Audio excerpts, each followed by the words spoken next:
Aside from having a band name that refers to the World War II moniker for UFOs, Foo Fighters have another strong connection to the world of sci-fi and extraterrestrials, their connection to the popular 90s TV show, The X-Files. Not only did they contribute to not one, but two X-Files soundtracks in the 90s, Dave Grohl himself also cameoed on the X-Files TV show, cementing the band's connection to one of the best TV shows of all time. This is the Foo Fighters X-Files Connection. The connection between the X-Files and Foo Fighters is rooted in early to mid-90s rock music and popular culture. Both emerged at a time where questioning government authority was at an all-time high, alien autopsy and conspiracy specials were taking over network television, and a new crop of mid-90s rock bands were dominating radio and MTV. A pretty awesome time if you were a fan of both music and popular culture. The X-Files debuted on the Fox network in the fall of 1993, starring David Duchovny and Gillian Anderson as Fox Mulder and Dana Scully,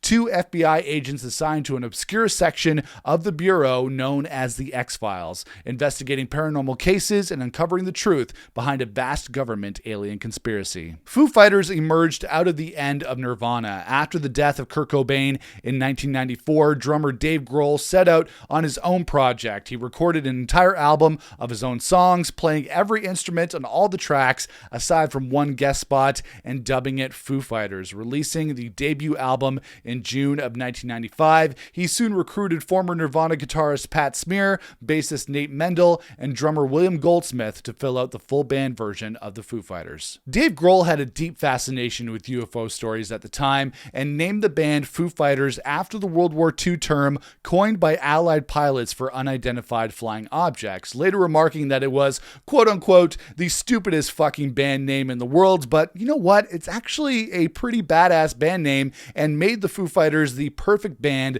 to lend their music to not one, but two excellent X-Files soundtracks in the 90s. The X-Files music, including the famous theme song, was primarily scored by the late great Mark Snow, who gave the show its super creepy feel and tone, but the X-Files never shied away from including popular music in its episodes, from Bobby Darin's classic Beyond the Sea to 90s alt-rockers like The Offspring's Come Out and Play and Filter's Hey Man, Nice Shot. On March 19th, 1996, the first X-Files soundtrack was officially released. Songs in the key of X, music from and inspired by the X-Files, featuring songs that were included in actual episodes of the series and other songs that just generally fit the X-Files spooky vibe. Songs in the key of X features Mark Snow's iconic X-Files theme song, but also features some killer tracks from bands like Soul Coughing with their song Unmarked Helicopters, REM's Starmy Kitten, Nick Cave and the Bad Seeds' spooky classic Red Right Hand, and Filter's Thanks Bro, as well as Elvis Costello's My Dark Life. Foo Fighters were asked to take part in the soundtrack and contributed their cover version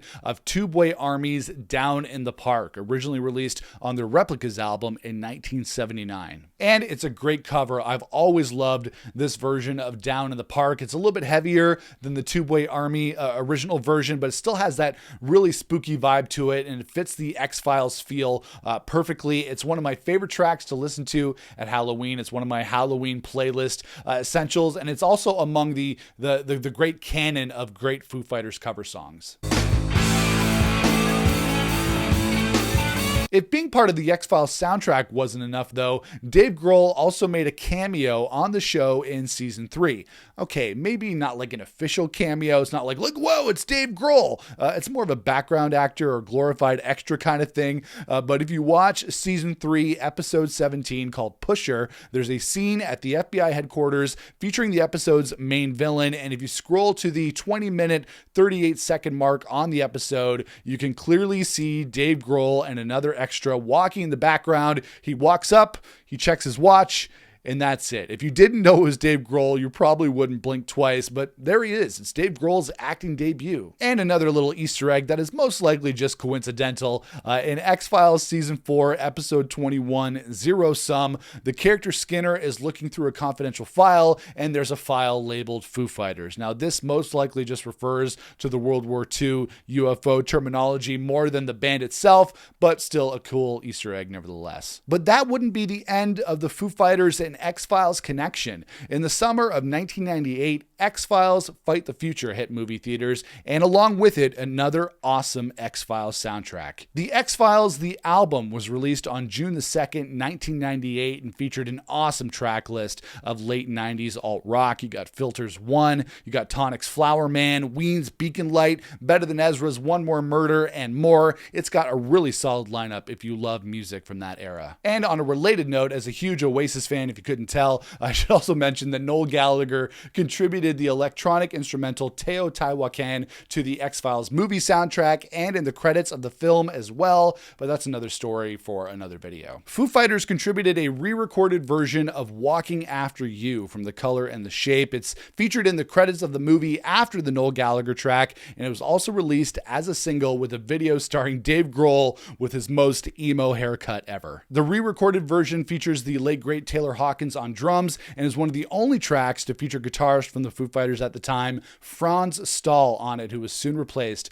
by Chris Shiflett. I actually prefer this version of Walking After You. It's got a dreamier feel to it. I love Dave Grohl's vocal on the track. It just has this really nice, really chill feel to it while also being really emotional. Dave Grohl broke down while he was recording the vocals for the re-recorded version of Walking After You. The album version is good as well, but this one, the X-Files version of Walking After You, will always be my preferred version of the track. Walking after you. The Foos performed Walking After You live, or should I say lip-synced, on the UK TV show Top of the Pops, where Dave Grohl sang the song wearing some very creepy X-Files-esque cat eye contact lenses. Really spooky. And it's pretty awesome that two of my favorite artists of all time, Noel Gallagher and Dave Grohl, soundtrack the credits to a movie from one of my favorite TV film franchises of all time, The X-Files. It's so cool to see how our favorite things can have those connections. Let me know your favorite music and pop culture connections in the comments below. I'll see you guys again for another video here on the channel. Until then, rock on, everybody.